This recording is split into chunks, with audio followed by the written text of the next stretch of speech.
ஏனுங்க எல்லாம் சௌக்கியம் தானுங்க. நேற்று மட்டன் குழம்புல சொன்ன மட்டன் சுக்கா இதுதாங்க. எங்கள் அம்மா எங்களுக்கு இப்படி தான் செஞ்சு கொடுத்து எங்களை என்னையும் வீட்டுக்காரையும் அடிமையாக்கிட்டாங்க. ரெண்டு சிம்பிளான இன்க்ரீடியன்ட் வச்சு தாங்க செய்ய போகிறோம். அதுக்கு முதல்ல கடாயில் 3 ஸ்பூன் கடலெண்ணெய், 3 கிராம்பு, ஒரு பட்டை, ஒரு பிரிஞ்சி இலை, ஒரு ஸ்பூன் சோம்பு, கருவேப்பிலை.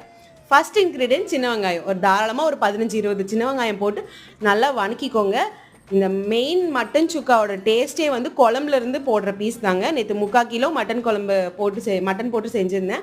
அதில் 1/2 கிலோவுக்கு மேலேயே வந்து குழம்புலேருந்து பீஸை வடித்து எடுத்தாச்சு. இது கூட 2வது முக்கியமான பொருள் வந்து கறி மசாலா. அது ஒரு 2 ஸ்பூன் போட்டு தேவையான அளவுக்கு பார்த்துட்டு உப்பு போட்டுக்கோங்க. நான் ஒரு 1/4 ஸ்பூன் தான் போட்டிருக்கேன். போட்டு 3/4 சிம்மில் 10 நிமிஷம் வச்சு நல்லா வறுத்தெடுத்திங்கன்னா அது அப்படியே நல்லா சுக்காகி ரோஸ்ட் ஆகி செம்ம சூப்பராக இருக்கும். கொத்தமல்லி போட்டு இறக்கி சுட சுட சாப்பாட்டில் போட்டு சாப்பிட்டு பாருங்கள், அப்படி இருக்கும். ட்ரை பண்ணி பார்த்து எப்படி இருக்குன்னு சொல்லுங்கள். நம்ம பேஜை ஃபாலோ பண்ணி சப்ஸ்கிரைப் பண்ணிக்கோங்க. வரட்டுங்களா?